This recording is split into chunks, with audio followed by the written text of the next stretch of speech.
A Folha de São Paulo apresenta Ilustríssima Conversa.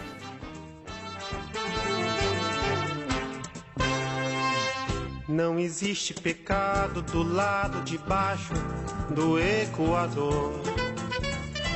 Vamos fazer um pecado rasgado. Nascido em 1944, no interior de São Paulo, o escritor e cineasta João Silvério Trevisan examina séculos de contradições na história homossexual no Brasil em Devassos no Paraíso, livro que foi publicado pela primeira vez em 1986 e desde então se tornou um clássico. Essa obra, que havia sido editada pela última vez no ano 2000, estava esgotada e chegou a custar R$ 800 em sebos virtuais, agora volta às livrarias numa versão atualizada e ampliada. Em mais de 700 páginas, Trevisan investigou as contradições da história homossexual no Brasil desde os tempos coloniais e narra a formação de um país erguido sobre uma mistura de libertinagem e punição. Falamos com ele sobre a reedição de Devassos e também do livro Pai Pai, lançado no ano passado, em que Trevisan narra a relação tumultuada com o pai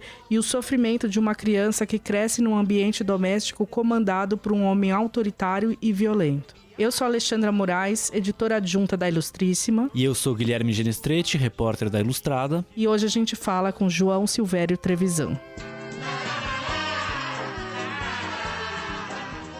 Começar falando um pouco dessa trajetória entre a primeira edição do Devassos no Paraíso e essa quarta edição que saiu agora em 2018. O que muda no livro e na sua própria percepção da sua vivência, da sua pesquisa e de tudo que se relaciona com o que a gente chama de universo gay, mas que, na verdade, é um universo social no qual, de maneira direta ou indireta, está todo mundo inserido. Né? A primeira edição, na verdade, ela tem, que saiu em 86, eu acho que ela tem dois aspectos preponderantes. A produção do livro me foi solicitada por uma editora inglesa, GMP Press. Era uma editora gay, que no período Thatcher passou a ser apenas GMP, mas era Gay Press.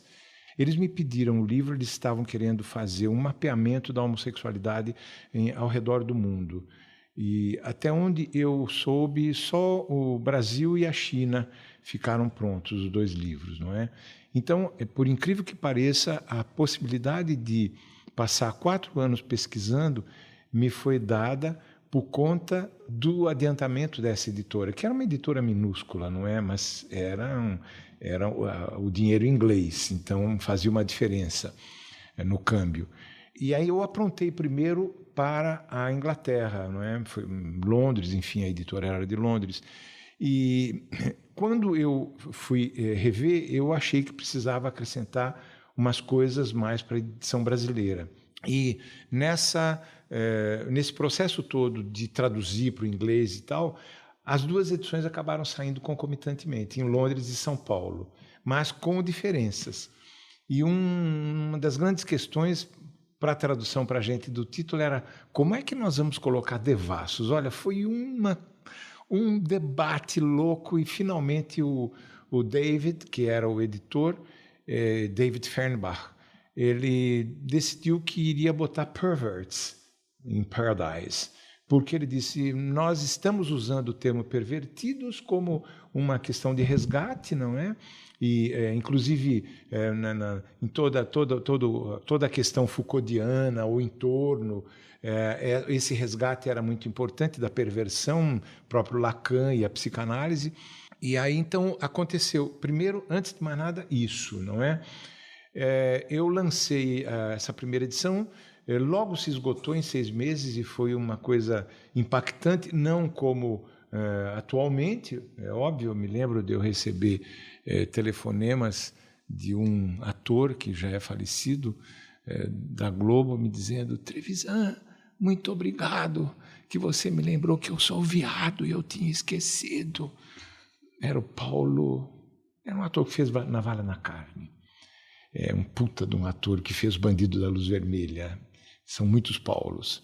Então teve muito essa coisa de o que é isso? O que é isso? Que revelação é essa, não é? E aí, logo em seguida, saiu uma nova tiragem, mas, na verdade, uma nova edição, porque eu fiz umas pequenas modificações. A rigor, nem precisaria. Então, em 86 já aconteceram 2 edições. O livro ficou... Me lembro a capa, por exemplo, nós não conseguimos a capa que eu queria, que era uma capa baseada numa foto do von Glöden. Minto, não era von Glöden, acabou sendo do von Glöden. Era uma outra capa meio complicada, eu não me lembro por que não acabou saindo. As capas de Devassos essas primeiras edições foram complicadas, a terceira idem. Então, nesse intervalo, o livro se esgotou mais ou menos rapidamente e aí apareceu a AIDS, com tudo. Pô, já estava em cena, mas aí o final dos anos 80 e o começo dos 90, aí era só não. Diretor de teatro, muito importante, estava no auge na época. Eu vou fazer um musical de Devassos do Paraíso.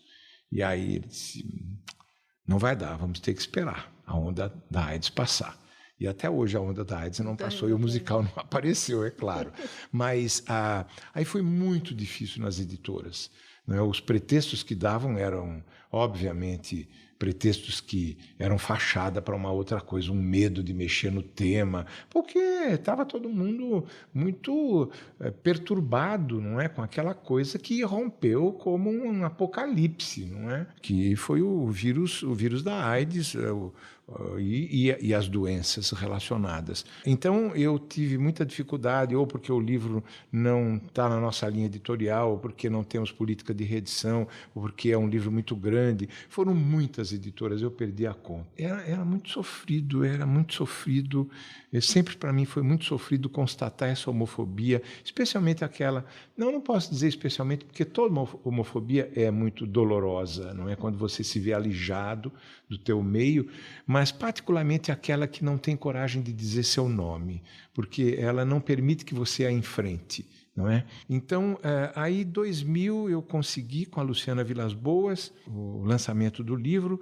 trabalhei quase 4 anos de novo para atualizar e aí me deparei com situações ainda piores, porque se o quadro da AIDS tinha criado problema, ao mesmo tempo já tinham aparecido paradas e os direitos LGBT já estavam em ebulição muito forte. Aí começou a aparecer todo tipo de reação. A bancada fundamentalista já se encorpando e já se apresentando de uma maneira muito clara, não é? E claramente anti. Eu me lembro de uma das coisas mais escrotas. Eu fui entrevistado por um determinado jornal, fiquei super feliz em 1999, falei, nossa, o livro nem saiu ainda, já estão me chamando para entrevistar, e era uma suposta feminista, a jornalista, que me fez uma entrevista deliciosa, que eu abri todo o jogo e falei muito, e estava no momento do outing, era o auge do outing, não é? Porque estava aquele debate do ACT UP lá em Nova York, denunciando homofóbicos que, na verdade, eram homossexuais enrustidos. Era pauleiro o negócio, e isso começou assim, a se incorporar na cultura LGBT a ideia do outing. Então, me lembro que tinha acabado de sair um CD com músicas de autores de música erudita, homossexuais ou supostamente homossexuais, não é? Que aí tinha desde Schubert lá, obviamente passando por Tchaikovsky, eu acho que chegavam até alguma coisa, não me lembro, de Beethoven, não é? Que foi onde pegou o negócio no que aconteceu em seguida. E aí eu dei a minha entrevista e quando eu vejo a matéria que saiu na última capa do caderno de cultura, era uma página inteira, e a chamada era Novos Capítulos do Dedo Duro Cor-de-Rosa. Eu fico até hoje horrorizado com isso.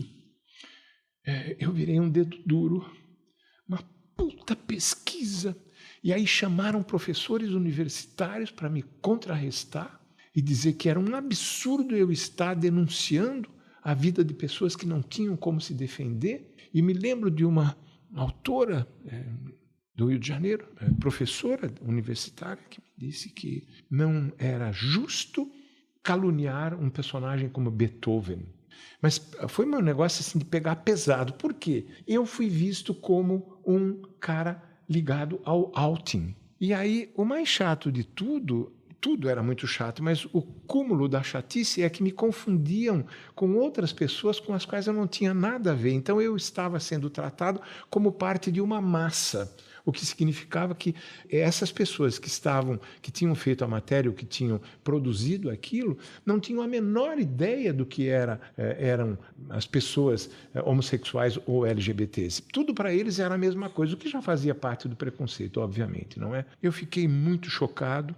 Aí, quando saiu o livro, uma pessoa que era citada na primeira edição, um colega meu do Lampião, veio a público, aqui na Folha, e publicou uma matéria denunciando o meu livro. Ele era meu amigo, porque eu estava acusando os comunistas de homofóbicos e ele estava sendo ajudado pelos comunistas. Ele tinha um testemunho pessoal de como comunistas eram gente boa. E não era bem assim, eu não estava acusando os comunistas. Meu livro é muito pesado em relação à esquerda. É óbvio que eu sou um cara de esquerda, à direita está a minha meta principal, mas eu não tenho esprit de corps. Eu não quero nem saber de corporativismo ou de igrejinha. Eu estudei no seminário durante 10 anos, seminário católico, e eu sei o que é dogma. Eu estava conversando com o Guilherme e mencionei isso. Eu farejo dogma de longe. Então, eu não quero saber. Eu tenho a minha consciência crítica. Para mim, por exemplo, toda eleição é terrível. Eu ter que decidir o que é que eu vou fazer, porque eu não tenho crachá.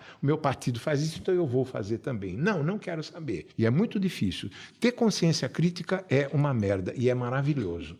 E aí eu respondi aqui na Folha à altura, e depois, quando saiu a terceira edição da Record, a Folha foi dos poucos jornais que deram uma resenha.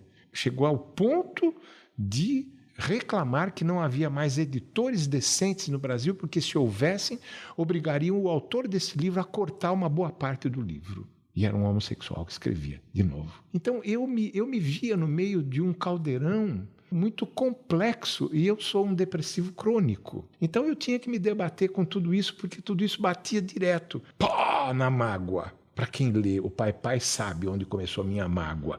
Tudo que meu pai me deu foi um espermatozoide, é a primeira frase do livro. Então essas coisas sempre foram muito, muito duras para mim. Eu estou dizendo isso tudo porque eu quero chegar na 4ª edição e mostrar as diferenças que me deixam extremamente emocionado. Eu tenho recebido na 4ª edição um afeto que eu não sabia de que eu era capaz de despertar. Por toda a parte onde eu tenho ido, eu tenho viajado muito, ou para fazer debates, ou lançamento do Pai, ou dos Devassos. É alguma coisa assim como se eu estivesse sendo esperado como um grande amigo do coração. Desde... Eu tenho um namorado que é do Sul, Piazinho, aprendi a falar garoto, não é? Até gente da minha geração. Eu confesso que eu estou um pouco... Eu tô pasmo com isso, alegremente pasmo, que eu não contava que o meu livro fosse importante para tanta gente. Vocês não podem imaginar as mensagens que eu recebo de gente ou conhecida ou desconhecida. Aliás, são 2 mensagens. Primeiro, roubaram meu livro, Trevisan, você não tem um outro exemplar. Eu disse, bem feito. Ninguém mandou você emprestar porque é o livro mais roubado que eu conheço da literatura brasileira. É uma reincidência de emprestar para amigo e não devolve, não é?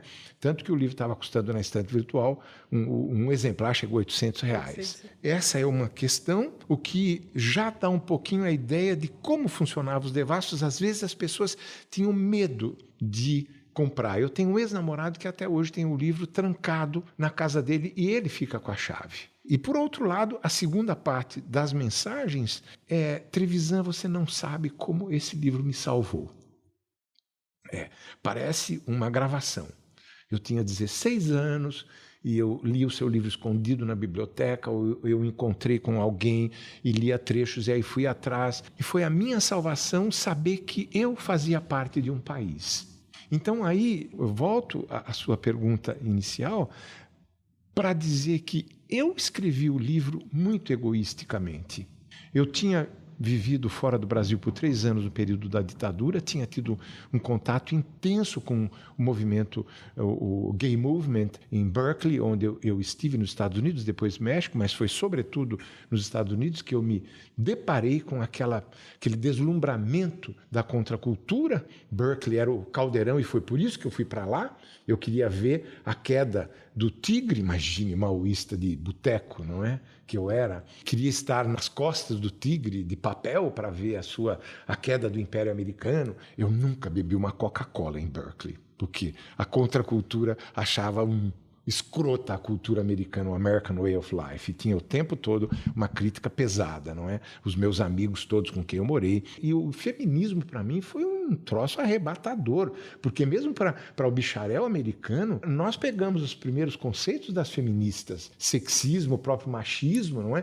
A gente estava construindo tudo aquilo. E ali em torno da Bay Area, ali São Francisco e Berkeley, a gente esperava com paixão a chegada do Gay Sunshine, do jornal. Porque a gente discutia tudo aquilo. Era um puta de um jornal maravilhoso, não é? E servia de gancho para a gente discutir coisas. Então, eu voltei. Quando eu voltei dos Estados Unidos e cheguei no Brasil em 76, eu caí de paraquedas. Eu não era nem brasileiro, nem americano, nem mexicano, não é? E um dos meus problemas era uma solidão intensa, porque a única coisa da qual eu dispunha que me agradava muito, mas não era absolutamente tudo que eu precisava, eram ou as poucas saunas que tinha, ou os poucos bares, ou as poucas boates, não é? Mas eu precisava da outra parte de mim, que era a minha cabeça. Eu precisava conversar a respeito, e você não tinha interlocução. Não tinha não é? Um ambiente de diálogo. Exatamente. O que se oferecia ao meio homossexual, que a gente chamava homossexual no período, depois se tornou LGBT, o que nós tínhamos à disposição era o mercado de carne. Já desde lá. Aí, o que me levou a fundar o Grupo Somos, não é? A trabalhar o Grupo Somos nesse período, com imensa dificuldade, porque o problema era o mesmo, os conceitos nós não tínhamos, especialmente aqui no Brasil, que a esquerda não nos oferecia absolutamente nada, pelo contrário.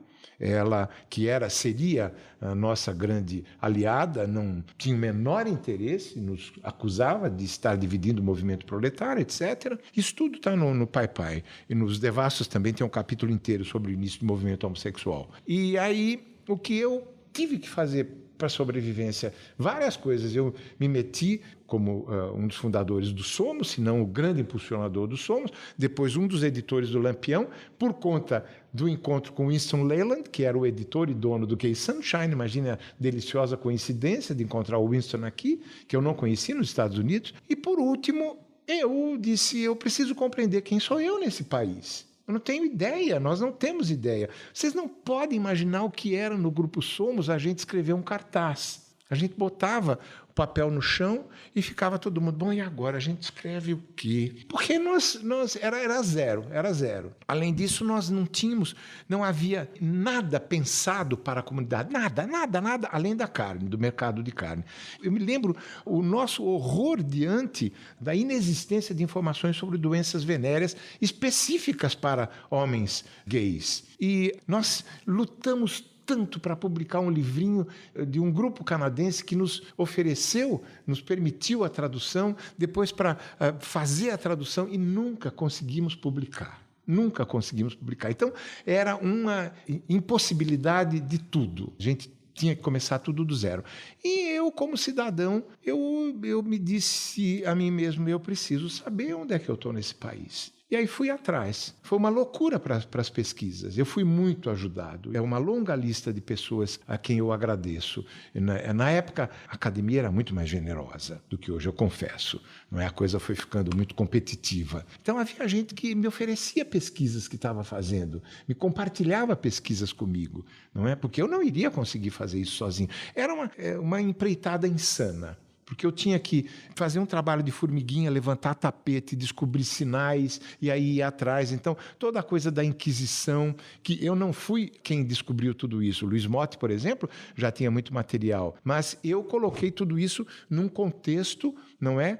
História. A história de um país e em que momento isso aconteceu e depois o que veio antes, o que veio depois, não é?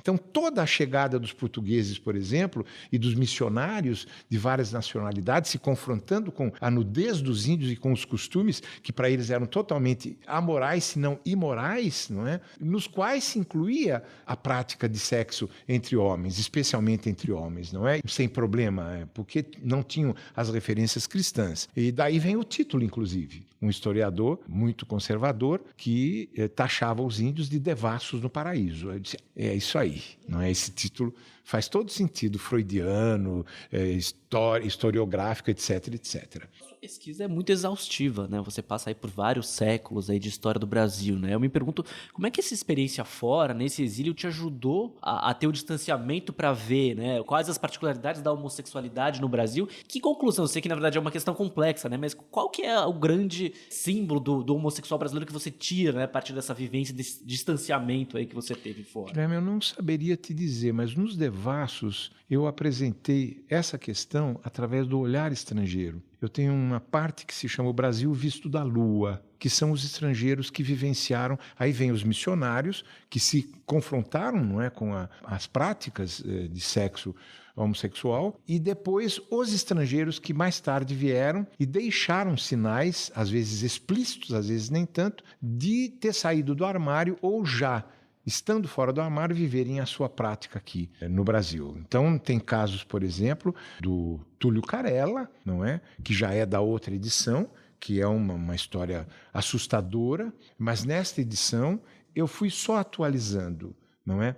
A introdução, por exemplo, na 4ª edição, eu tinha que mudar todas as referências estatísticas que eram da década de 90 e que fariam muito menos sentido no século XXI, não é? Então, a Daniela, da Objetiva, me ajudou loucamente. Ela ficou durante um ano lendo a edição anterior e apontando onde é que seria necessário fazer as atualizações, o que para mim foi fantástico, porque eu não tinha o recuo suficiente para perceber isso, seria muito mais difícil para mim. Então, isso foi a primeira coisa. Eu tive pouquíssimas modificações do ponto de vista de estilo. Claro, tem toda a questão ortográfica que foi atualizada, uma ou outra referência que eu introduzi, mas muito poucas no material antigo. E quando chegou no Brasil visto da Lua, já havia mais material, por exemplo. Então eu introduzi o caso do Ziembinski. Eu não consegui encontrar muito material, mas eu já sabia das histórias do Ziembinski, então resumi dos Croquettes, o Lenny Dale, já mencionei aqui um pouco melhor, mas eu acho que nesse capítulo, o mais importante é a descoberta do Sir Roger Casement, que é um irlandês que foi cônsul inglês, cônsul geral da Inglaterra no Brasil. Ele foi primeiro em Santos, depois em Belém do Pará, depois no Rio de Janeiro. E a história dele é ainda mais pavorosa do que do Túlio Carella, porque envolve política e aí dá uma medida exata do significado político da homossexualidade. Nos dois lados, não é? O lado negativo e o lado positivo, não é? Ou seja, o que ela acrescenta de revelação. Ele viveu durante vários anos aqui e ele deixou anotações que criaram muito problema a ele, porque quando ele resolveu se juntar aos revoltosos irlandeses, ele foi preso pela polícia secreta inglesa, que encontrou em sua casa os seus diários e essas anotações. Uma coisa semelhante ao Túlio Carella, mas muito mais grave. E esse material só apareceu no ano 2000, porque até lá os irlandeses não aceitavam a existência dessas anotações e diziam que era uma invenção da polícia secreta inglesa para condená-lo, porque até o Papa entrou numa lista para pedir que houvesse um indulto. Ele estava condenado ao enforcamento, não é? Ele tinha um grande prestígio porque ele foi o iniciador dos direitos, do que nós chamamos hoje de direitos humanos, as práticas de direitos humanos. Ele denunciou atrocidades na África e no Peru que estavam sendo feitas pelos ingleses, pelos comerciantes ingleses, não é? E denunciou pesadamente em nível internacional. E aí, só no ano 2000 conseguiram publicar os diários completos com a autoria dele, porque foi chamada uma comissão internacional que examinou os originais e decidiu que eram do Roger Casement. Então essa história é muito impactante e está no livro. Uma das coisas que mostram aí as diferenças de edições, e eu até queria comentar um pouco. Você preservou, por exemplo, alguns termos que se usava na época da primeira edição, então mostra muito isso, né? Quer dizer, começa falando o travesti, depois no final já começa falando a travesti, né? Quer dizer, por que essa decisão de preservar aí esses dois modos e não talvez atualizar tudo, né? Eu tenho horror dessa história de corrigir Monteiro Lobato. Monteiro Lobato é um testemunho do racismo no Brasil. Não consigo entender por que você colocar uma nota de rodapé seria uma coisa super adequada para mostrar que ele eventualmente participava do Zeitgeist, não é? Do espírito do tempo. Foi mais ou menos a mesma coisa. Devassos no Paraíso já faz parte da história da homossexualidade no Brasil. Então, o que eu quis preservar aí foi, olha, a história da homossexualidade no Brasil passa, inclusive, por uma terminologia. Eu não posso, a nota, a quarta edição, eu menciono esse e outros aspectos. Então, eu fiz questão de deixar, a Daniela,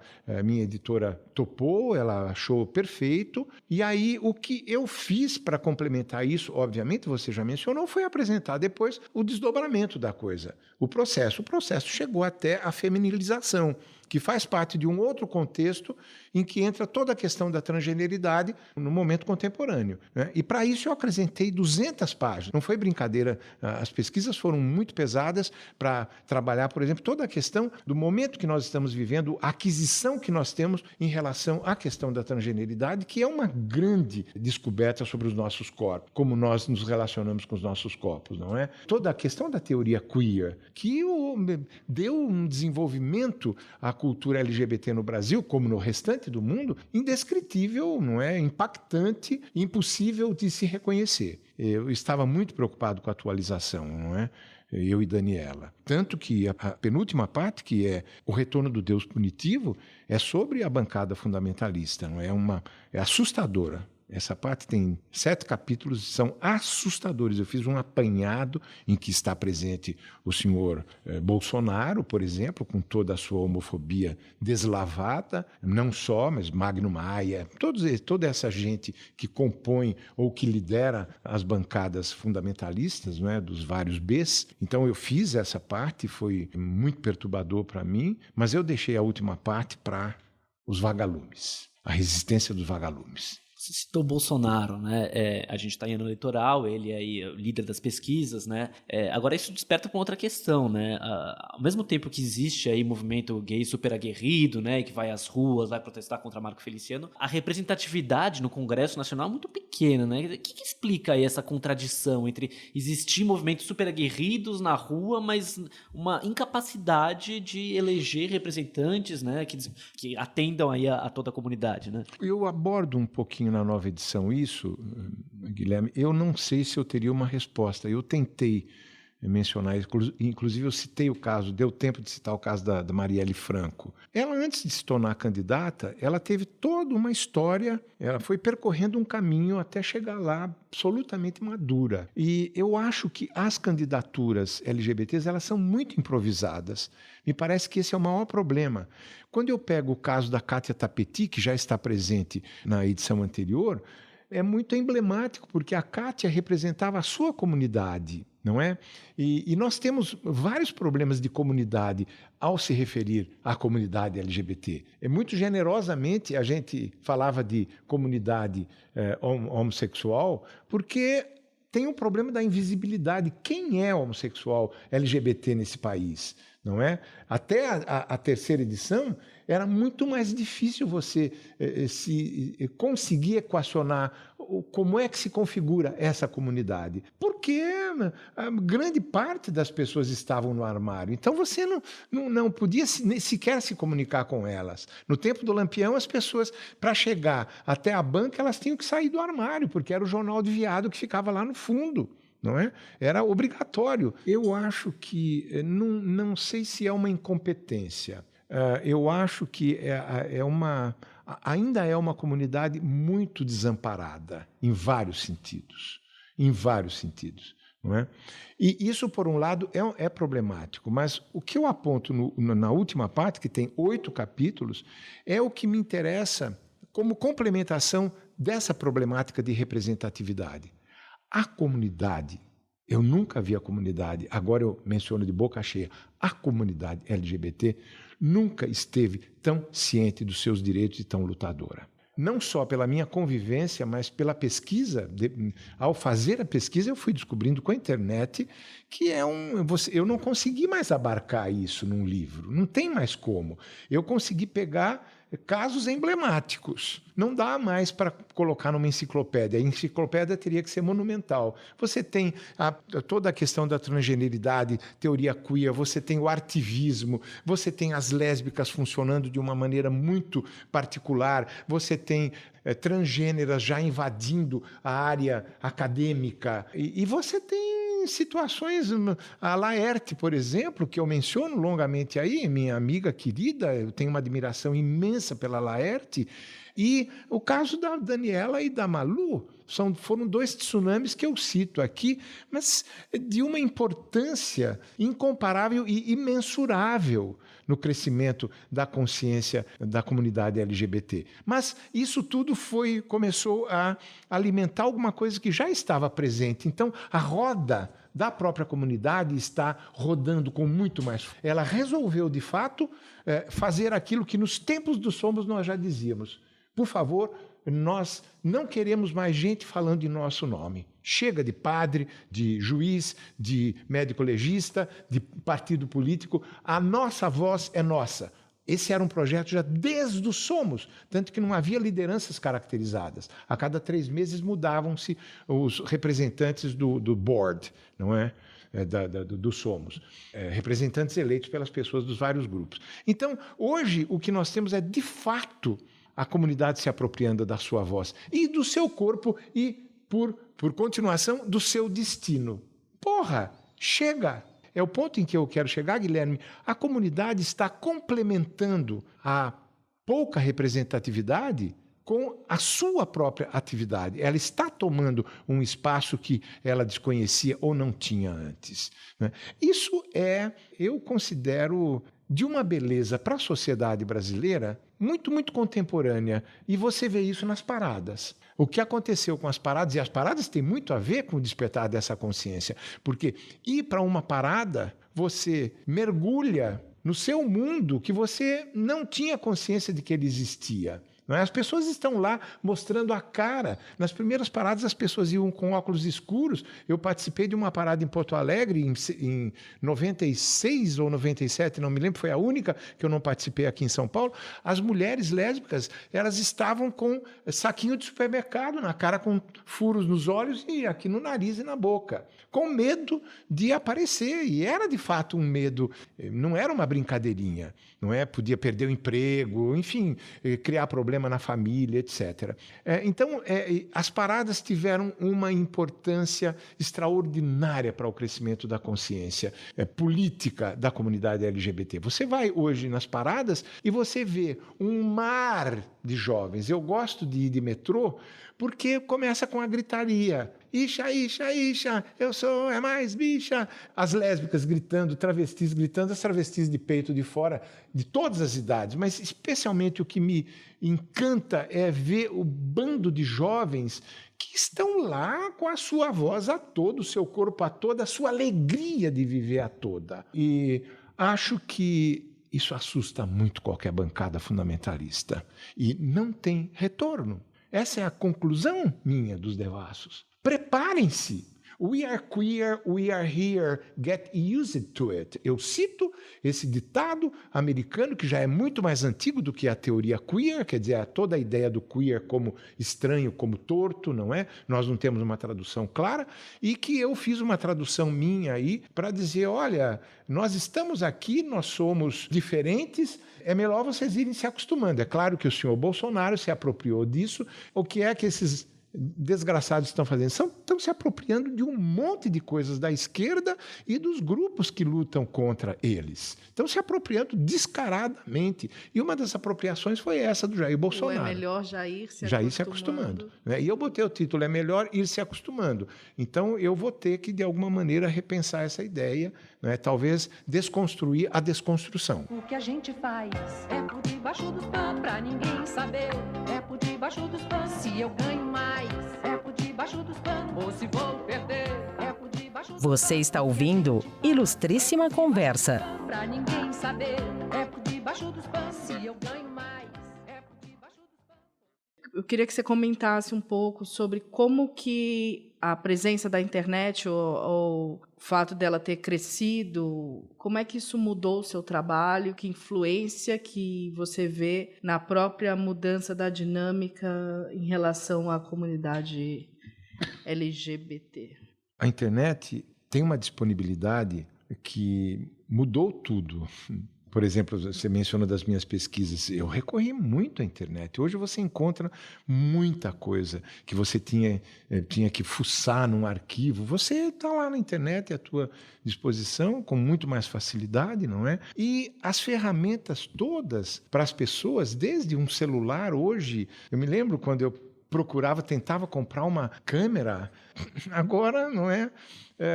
O lance delicioso, vamos fazer um filme com um celular, não é? Você tem uma outra textura, você tem uma outra coloração, você tem maneiras de, enfim, trabalhar isso do ponto de vista de expressivo, não é?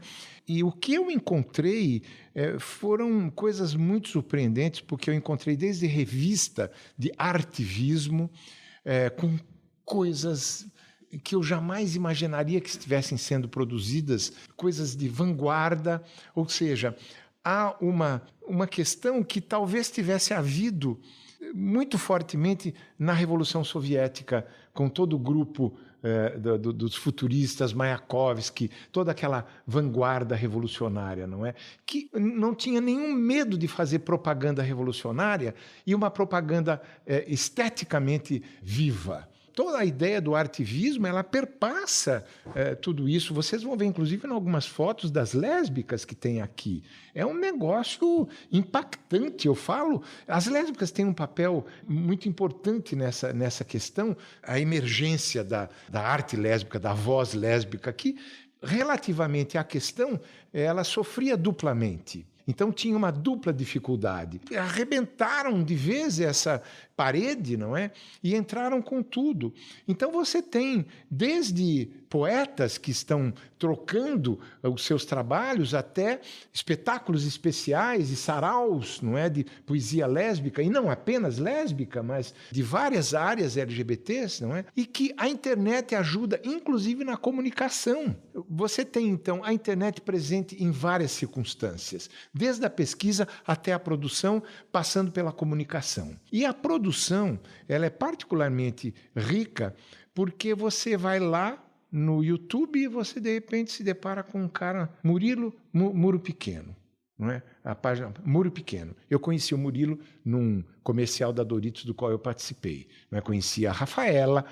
A Rafaela, ela é uma puta campeã e ela mostrou a namorada dela. E tá lá na internet com fotos da namorada, você pode constatar tranquilamente. E esse garoto, por exemplo, do Rio de Janeiro, ele resolveu pegar uma câmera e ele vai lá e fala. E ele tem uma capacidade de expressão atroz, não é? E ele está tendo uma inserção, tem um bocado de seguidores e não é por conta de nenhum efeito. É por conta de alguma coisa que ele desperta nas pessoas. É orgânico. Não é? Exato. Eu dei um exemplo, entre tantos. Eu tenho até medo de ser muito injusto, não é, dando um único exemplo, e esse foi o meu receio, inclusive, nos devassos. Então, eu peguei coisas emblemáticas para representar. A internet, para quem quer destruir, ela está disponível. E para quem quer criar, ela também está prioritariamente disponível.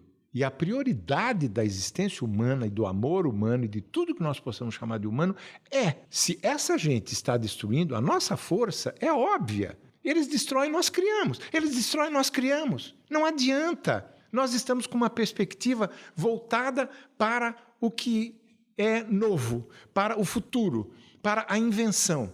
E a invenção tem a ver com a argúcia, com a inteligência e com o crescimento da consciência política. Então, as nossas armas para esses destruidores, elas estão sendo criadas por nós mesmos e nós mesmas. No final do livro, quando eu falo, cito o filósofo francês Georges Didier Berman, o livro dele sobre os vagalumes, eu dialogo com o trabalho dele, que já dialogava com o Pasolini, o célebre artigo do Pasolini sobre a morte dos vagalumes. E a questão é a seguinte: os vagalumes, eles precisam da escuridão.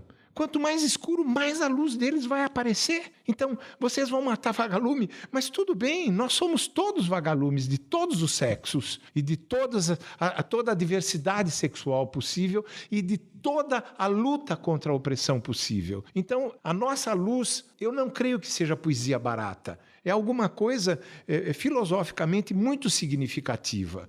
É a luta do nada contra a criação. É uma luta quase sagrada, porque é a luta do divino, porra. É a luta dos 7 dias da Bíblia. Nós estamos criando, são esses 7 dias nós quem fazemos. Vocês estão destruindo, vocês falam em nome de Deus para destruir. E nós, que não temos Deus, não é, que nos proteja, a gente está criando um mundo mais adequado.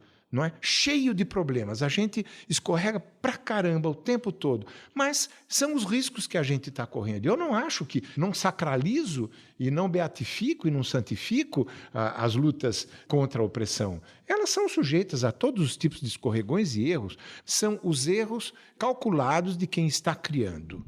Eu posso escrever um livro que alguém gosta mais do que outro, eu posso escrever um livro que, de repente, não é tão bom, eu não acho tão bom, mas eu estou criando. A nossa função, a função dos oprimidos, é realmente alcançar um espaço em que eles estejam criando. Criando de olho no futuro, porque quem destrói está de olho no passado. Então, inclusive, tentando recontar o passado. Como dizia um título do Augusto de Campos, poesia é risco. Não é só a poesia que é risco. Talvez porque ela faça parte fundamental e prioritária da vida, a vida é risco. Eu acho que estar no mundo é risco. Eu acho a vida um negócio dificílimo e deslumbrante. Você é um dos grandes críticos aí do mercado da carne, a gente falou um pouco sobre isso, né? E quanto que também a internet não fomenta esse tipo de coisa, né? Não intensifica esse mercado da carne que de alguma forma ia ser um ponto negativo de alguma forma da... Intensifica, Guilherme, por um lado e por outro, ela dá uma mão danada para quem está precisando. Eu tive os meus períodos de solidão longos e a internet me ajudava muito. Eu encontrei meu companheiro na internet, que está no final. Eu termino o Pai Pai com a eclosão desse grande amor nos meus 70 anos. Então, volto a dizer, esses são os riscos. Se você quiser ficar, e eu conheço muita gente que ou vive dos aplicativos ou vive das salas de paquera na internet, se você quiser fazer isso, você faça. E isso é um risco grave para o qual eu chamo atenção na nova edição. Eu me pergunto, não tive que me perguntar, será que homens homossexuais estão perdendo a capacidade de amar por causa dos aplicativos? Isso me assusta. Adoro sexo. Eu acho que sexo é um presente que a natureza nos deu, incomparável e sagrado, assim como a poesia. Ele compartilha o mesmo espaço interior da poesia dentro da psique, da alma humana, mas eu acho que você consegue utilizar esses elementos para aquilo que você precisa. Se você tem uma necessidade do amor crucial, você irá buscar amor. Se você só quer sexo, você irá buscar sexo como uma droga.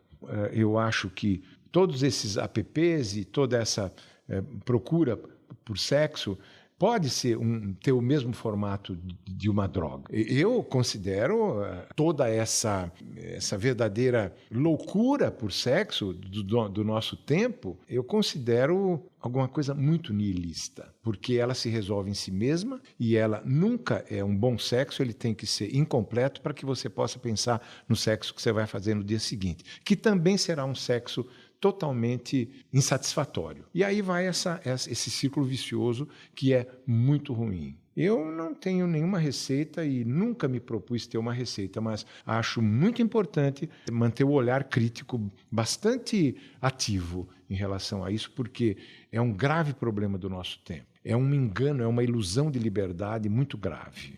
Todos os aplicativos, né? Meu sobrinho um dia estava dizendo, tio, fui a um casamento gay. Eles eram os únicos casados lá.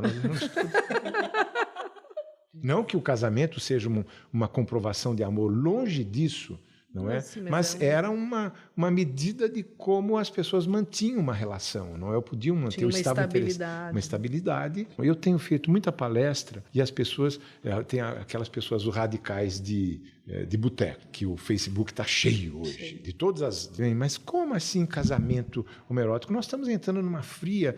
escuta, cara, ou fulana, a história... ela não cabe nos nossos manuais. Me desculpe. Graças a Deus que ela não cabe nos nossos manuais. Se os nossos manuais que têm si, eles têm sentido, o único sentido é seguir a história. As circunvoluções todas da história, que é quando nós pensamos na possibilidade de uma ciência da história, foi cagada. Deu nos manuais, e os manuais são perigosos porque eles levam para o dogma. E o dogma é autoritário. Então, eu acho que a questão do casamento gay, eu menciono aqui exatamente isso e nas palestras. Bem, eu sempre fui crítico do casamento como um emblema da heteronormatividade. Isso eu herdei da contracultura. A contracultura, me lembro, lá em Berkeley, a gente ficava horrorizado quando alguém se casava, né? Assim, que nojo! Né? A relação aberta, o amor livre. E aí, o que aconteceu a partir da década de 90, o Andrew Sullivan escreveu um livro, eu não me lembro o título do livro, mas nesse período ele escreveu um livro e ele dizia que a possibilidade de abordar o casamento homoafetivo, não lembro o termo que ele usava, era uma possibilidade de nós criarmos um elo com a sociedade da qual nós não estávamos fazendo parte. De ter um diálogo, porque era um diálogo que ela poderia compreender, para o bem ou para o mal, mas era um diálogo que nos colocava confrontados e não fora dessa sociedade. E aí vem a teoria queer. Então, eu escrevo no final dos Devassos, eu deixei publicado ainda um artigo meu dos tempos da sui generis, em que eu afirmo, o título do artigo é Integrar-se ou Desintegrar. Olha o ou. E aí, nos Devassos, no final, eu comento, olha, tem esse artigo meu lá, quando eu abordo a teoria queer, e esse artigo tem que ser repensado, mas eu vou deixá-lo aí, para ver como é que a coisa era e como é que se tornou. Porque toda a questão da teoria queer, hoje, das atividades queer, num olhar queer, numa abordagem queer, é o integrar-se para desintegrar. Foi isso que nós fizemos, nós estamos fazendo com o casamento. Nós estamos entrando lá dentro e dizendo, olha, o casamento não é isso que vocês pensavam não, e que vocês tentavam impor à sociedade e à cultura. Nós fazemos parte dessa merda. Nós queremos isso pra gente, porque pra gente tem um outro significado. E aí, o Sullivan, que era um cara de direita, ele se dizia um gay de direita, você veja, inclusive, como a história dá guinadas, não é? Ele dizia exatamente isso, que nós iríamos dialogar com a sociedade, mas não era apenas dialogar. O que aconteceu não é um diálogo que está corroborando o conceito de casamento heteronormativo. É um diálogo em que nós estamos colocando o dedo na ferida. Com licença, nós estamos aqui, vão se acostumando. Então, é uma diferença que me encanta. Eu sou um apaixonado pela história. Ela nos martiriza. Quando você pensa no nazismo, por exemplo, é uma coisa pavorosa. Quando você pensa na pobreza que nós temos ainda hoje, com toda a riqueza que nós conquistamos através da tecnologia, é aterrorizante a história. Mas, ao mesmo tempo, cara, nós temos conquistado algumas coisas sublimes. E eu acho que o exemplo do casamento, eu tenho união estável no momento. Estamos nos preparando para criar condições para o casamento. A gente está há pouco tempo juntos, porque a gente se ama perdidamente, a gente acredita no amor que a gente tem, com problemas pra caralho, pra todo lado, todo dia você enfrenta, mas a hora que você chega na tua cama e você encontra aquela pessoa do teu lado, você fala, eu estou num porto, eu encontrei um porto e ele encontrou um porto. Então, dá licença, eu acho que as paradas, por isso, elas são uma grande celebração amorosa. Nós estamos ensinando este país a amar, porra. Nós estamos oferecendo a este país uma coisa que os movimentos todos metidos avançadinhos nunca tocaram, que é o amor. Dá licença, nós chegamos e nós queremos amar. Então, a questão do casamento é emblemática porque ela mexe com a questão do amor. Ela repensa o casamento em função do amor e toda a questão da família em função do amor. É uma outra sedimentação. Isso apavora os donos da Bíblia. A Bíblia é um dos livros mais lindos que eu conheço. E esses caras são cafajestes porque eles estão usando a palavra de Deus para deturpar a Bíblia. Então, claro, isso abala os seus fundamentos. E aí que eu acho legal os vagalumes, não é? Eles estão botando a sua luz para quebrar no meio da escuridão. O que você diria para uma pessoa dessa ala mais conservadora que se diz preocupada com as crianças ou com a exposição das crianças a uma determinada cultura gay? O que as crianças teriam ou não teriam que aprender em relação a isso? Se for um fanático, não tenho o que conversar. E muitos deles estão, se não fanáticos, fanatizados pelos seus pastores e orientadores, não é, religiosos. Acho muito triste que usem as crianças como instrumento de poder, porque eles não estão fazendo outra coisa senão quem tem direito de usar as crianças somos nós, não vocês. É uma troca de uso, porque eles acham que nós estamos usando.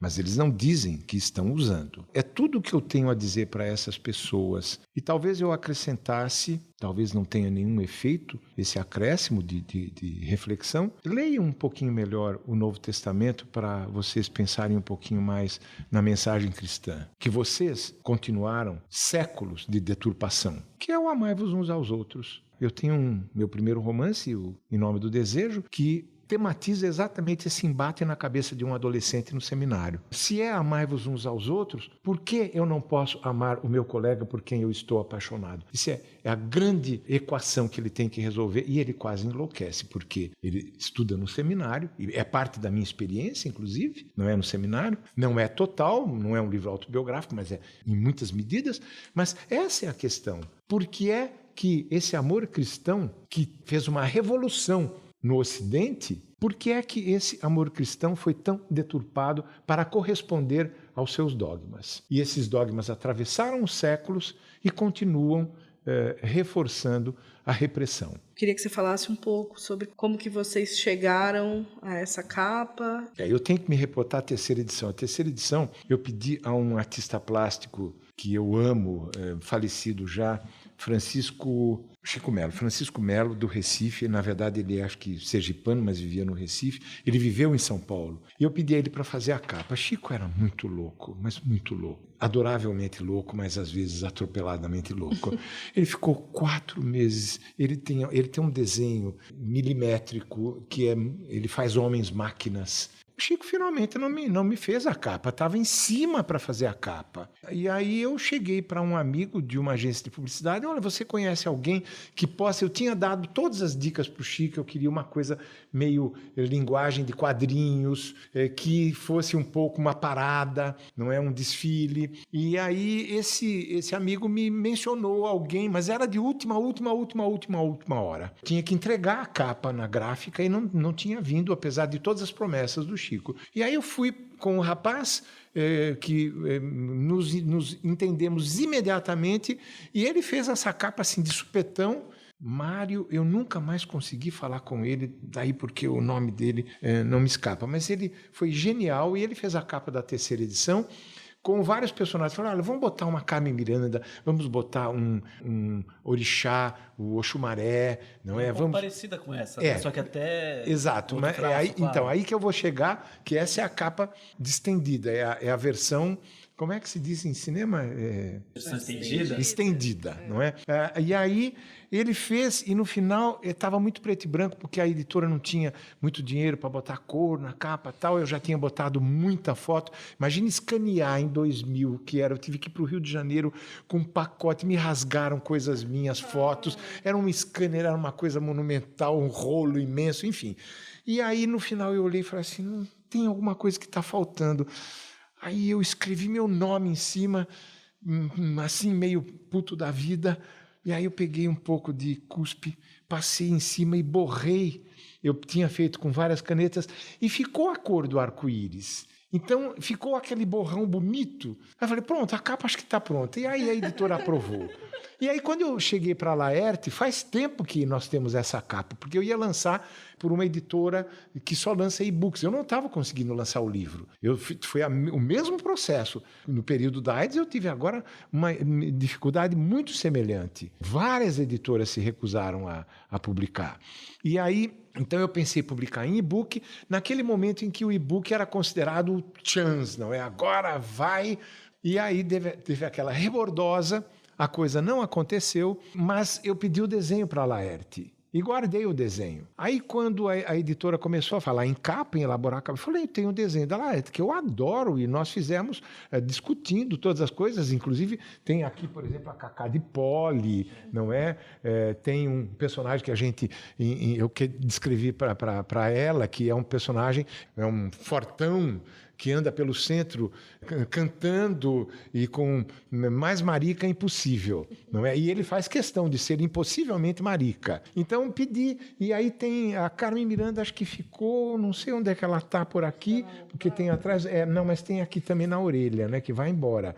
E achei maravilhosa a ideia da Daniela, ou de quem fez ela aprovou a capa de quem apresentou o projeto, de fazer até a orelha. Aí ela disse, João, não vai dar para caber sua foto. Eu falei, beleza, estou na internet, quem quiser conhecer o belo João Silvério Trevisan, né, com todas as aspas do mundo ou não, vá lá na internet. Então, foi essa a história da capa. E era sempre a ideia de uma parada. E aí a Laerte, inclusive, nós nos encontramos numa parada, eu falei, Laerte, olha que delícia esse cara vendendo as bandeirinhas e umas brincadeirinhas, umas bandeiras LGBT. Então ficou realmente uma coisa de parada com uns cartazes e tal, e eu amei a capa. E aí fomos chegando num projeto e eu achei maravilhoso ter colocado o título com as cores do arco-íris, né, e deixado toda essa prevalência de ponta a ponta, de orelha a orelha, para o desenho da Laerte. Olha aqui isso daqui batendo o cabelo, que delícia.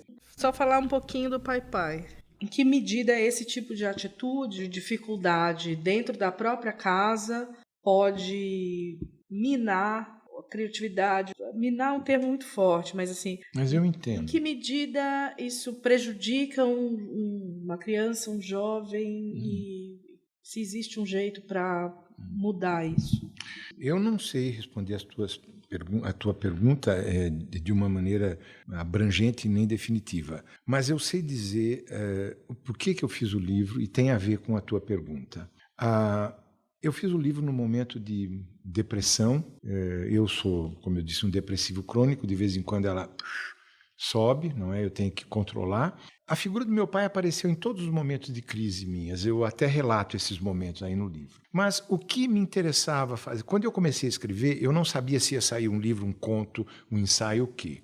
Comecei a escrever e o que me interessava, quando começou a se configurar um livro, especialmente depois que eu encontrei a Alfaguara e o Marcelo leu um resumo do que eu já tinha escrito e ficou apaixonado, e nós começamos a trocar figurinhas, porque foi muito difícil escrever o livro. Eu sou um adepto de projeto. Para qualquer livro que eu escrevo, eu quero projeto e brigo nas minhas oficinas. Eu tenho 31 anos de coordenador de oficinas literárias e é uma coisa primordial para mim. Vamos ver qual é o projeto. Para fazer a crítica, para fazer a obra, você tem que pensar no projeto. E o projeto não é uma camisa de força, é um negócio do qual você parte para poder mudá-lo, não é? E chegar até a obra. Então, eu não tinha esse projeto aí, foi muito complicado, mas eu tinha uma certeza. Aqui está uma vida. Se vocês quiserem negar essa vida, vocês podem. Mas é uma temeridade. Vocês terão que enfrentar o que está escrito aqui dentro. Vocês poderão me chamar de mentiroso, mas esse é o meu testemunho. Eu estou expondo tudo. Eu estou nu quase até o máximo que eu poderia aqui neste livro. Tanto que quando o livro foi para a editora, caiu a ficha e eu entrei em pânico. Bom, escute, de norte a sul, quem quiser saber partes cruciais da minha vida que eu não gostaria, se não que meus amigos soubessem, pronto, agora tem à mão esse livro. Eu me denunciei totalmente. A minha vida inteira foram esses riscos e a minha obra literária é puro risco. Então, pronto. Aí eu relaxei e disse, olha, eu não estou senão tendo uma continuidade. Então, para responder a sua pergunta, eu vou te dar um exemplinho minúsculo. Eu sou de uma cidadezinha entre São Carlos e Araraquara, no interior. que são cidades maiores, São Carlos e Araraquara, cidades universitárias. Minha cidade, Ribeirão Bonito, tem mais ou menos 10 mil habitantes. Na internet, essas coisas que eu disse a vocês que eu recebi muito mensagens e material, me mandou o link de um programa de rádio filmado, de uma rádio em Araraquara, de um carinha, um senhor que tem um programa, é uma dupla, um jovem e um senhor, e ele dizendo, hoje eu vou falar para vocês de uma coisa que me deixou, mais ou menos isso, que me deixou estatelado. Eu encontrei um livro em que se narra a história de que a família jogou o menino no meio de um rio caudaloso para ele aprender a ser homem, porque ele era considerado mariquinha. E aí ele dizia assim, bem naquela linguagem do interior, meu Deus do céu, como é que é possível acontecer uma coisa dessa? E ele disse, o que eu soube através desse livro me fez pensar, inclusive, nas minhas questões com relação a isso que eu chamava de marica. Isso não se faz com uma criança. Ele estava completamente desarvorado. Ele citou o livro, e aí o jovem, não é o rapaz, mas jovem, entrou e disse, pois é, esse aí é o livro de João Silvério Trevisan, nosso vizinho aqui, enfim, da cidade de Ribeirão Bonito, Paraná. Então, isso me deixou muito, eu não diria satisfeito, mas gratificado, porque alguém está compreendendo que se trata de uma vida e alguém está compreendendo que se trata de uma criança que sobreviveu. E de uma criança que sobreviveu graças à sua criatividade. Porque quando eu era pequeno e apanhava do meu pai, eu conto aqui no livro, tomava surras homéricas sem saber por quê, eu ia para o cinema e eu encontrava no cinema os meus ídolos, as minhas paixões. Não é? E não apenas as minhas paixões, que eram os mocinhos, mas eu encontrava inclusive filme, como é o caso que eu narro aqui do John Ford, não é? Como Era Verde o Meu Vale, em que eu, comendo meu saquinho de pipoca, que naquela época era uma miséria, aquela coisa melada, não é? Eu sem conseguir ler as legendas ainda, mas eu vi um menino apanhando do professor num filme do John Ford, o Como Era Verde o Meu Vale. E quando eu vi esse menino apanhando, eu derrubei, eu entornei o meu saquinho, porque eu olhei e disse, bom, mas tem um menino apanhando lá no cinema. E no estrangeiro. Então, tem menino que apanha no mundo. E não precisa ter vergonha disso. E foi uma epifania infantil. Não é? O cinema já estava me indicando um caminho. Eu nem sabia, eu nunca esqueci do nome do filme. Eu tinha 7, 8 anos, nem sabia que era John Ford. E John Ford depois foi aparecer na minha vida várias vezes. Rastros de Ódio é um filme que eu assisto de joelhos, por exemplo, não é?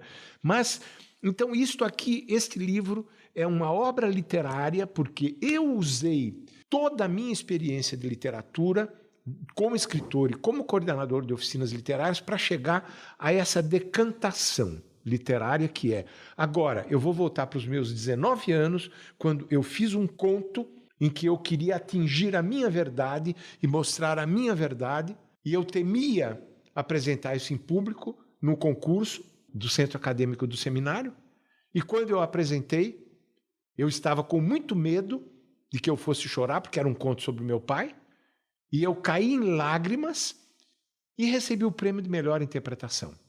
Eu fiquei furioso e rompi com a literatura até os 30 e tantos anos no México, não é? Pois essa percepção, esse conceito e essa abordagem da literatura continuou por toda a minha vida, não daquela maneira tosca que eu tinha a respeito da literatura. Eu acrescentei à literatura a capacidade de mentir literariamente para expressar melhor aquela verdade. Você entende? Então, a mentira está incorporada à literatura? Está sim, mas para chegar mais perto da verdade pessoal. Então, eu elaborei esse livro, eu decantei todos os recursos literários que eu podia ter, tanto que eu coloquei várias coisas aí, vários tipos desde diário até sonho, até trechos de e-mail, de mensagens por internet. Eu não tive nenhum medo de absorver tudo isso para poder falar daquilo que poderia chegar o mais próximo possível da minha verdade. E aí, esta verdade é simplesmente esta aqui. Eu fui um maricas que foi atormentado por isso se atormentou profundamente por isso, passou a vida tentando entender qual era o seu papel, o seu lugar, criou uma série de coisas, criou uma obra. Meu único filme de longa-metragem, que ficou proibido mais de 10 anos pela censura, ele se chamava inicialmente Foi Assim que Matei Meu Pai. E o produtor, o coprodutor, não topou e eu mudei. Falei, vocês na boca do lixo adoram essas coisas, então vai lá. Orgia ou O Homem que Deu Cria. Mas eu fui dialogando o tempo todo com isso. Não estou propondo isso como um modelo, porque na criação não existem modelos, mas eu sou o resultado de um milagre. E o milagre do qual eu resultei é realmente a criação. É a arte. Então, não cito, por exemplo, um trecho do filme Andrei Rublev, que é até engraçado que eu conto aí com a minha cabecinha de maoísta. Em Paris eu me recusei a ver o filme, não vejo filme de realismo socialista, não é? E muitos anos depois eu vi que o cara estava sendo perseguido pelo realismo socialista. Quando eu fui ver o filme, eu disse, meu Deus, que bom que eu não vi naquela época. Eu vi agora. E é o trecho que eu conto aí do menino, não é? A cidade tem que construir um sino novo para inaugurar a nova catedral, e o único sineiro da região morreu. E o que sobrou dele foi um filho, um garoto. E as pessoas não confiam no garoto. Vocês que viram o filme sabem, não é? E quem vê o filme, mesmo sabendo do spoiler, não vai mudar em nada, porque o impacto é o mesmo. O menino diz, não, meu pai me ensinou a construir o sino. E aquela descrença toda, e finalmente não tinha um recurso, senão entregar a construção do sino para o menino. E durante meses e meses e meses, esse menino era uma epopeia a construção do sino. Tinha que fazer um buraco, aí tinha que botar fogo para o ferro fundir, etc. E esse menino todo sujo de barro. E quem está testemunhando tudo isso é o Andrei Rublev, que perdeu a voz desde que ele testemunhou cenas de massacre numa guerra na sua região. E ele, descrente de Deus, ele jurou que nunca... E é um monge, não é? Ele jurou que nunca mais iria falar. E o Andrei Rublev existiu, era um grande pintor de ícones. Quando chega no final do filme, então vão inaugurar o sino, e aí aqueles... embaixadores, inclusive tem um embaixador italiano dizendo, vamos ver o fiasco que vai ser essa coisa aqui, todo mundo meio assim, e aí aquele monte de gente levantando o sino, e de repente o sino toca pra caralho, e o Andrei Rublev não encontra o garoto, e vai até a cova onde estava sendo construído o sino, e o garoto está lá, encolhidinho no fundo, no meio do barro, e ele chega... Desce, ele chacoalha o menino olha para ele em lágrimas e diz, meu pai nunca me ensinou a fazer um sino. E o Andrei Rublev começa a falar. E volta a pintar. E aí o puto do Tarkovsky, que é um puta de um gênio, ele corta e bota quadros do Andrei Rublev coloridos, que o filme todo é em preto e branco, e uns cavalos no meio da chuva, coloridos, com as suas crinas balançando. Um deslumbramento. Então, isso eu cito no livro, quer dizer, esse diálogo para mim foi fundamental, não é por acaso que eu estou emocionado, é porque, de fato, esse cara, ele tem uma comunhão com o tempo dele, ele tem uma comunhão com o futuro dele, porque a criação dele era tão visionária, que ele chegou até mim. Eu fui o felizardo que conseguiu ver um filme do Andrei Rublev, não é? Na contramão. Mesmo que na contramão, não, com todos os meus preconceitos. Tentei escapar, mas ele estava lá. Então, pronto. Este é um livro... Quem toca este livro, toca um homem. Para citar o Walt Whitman.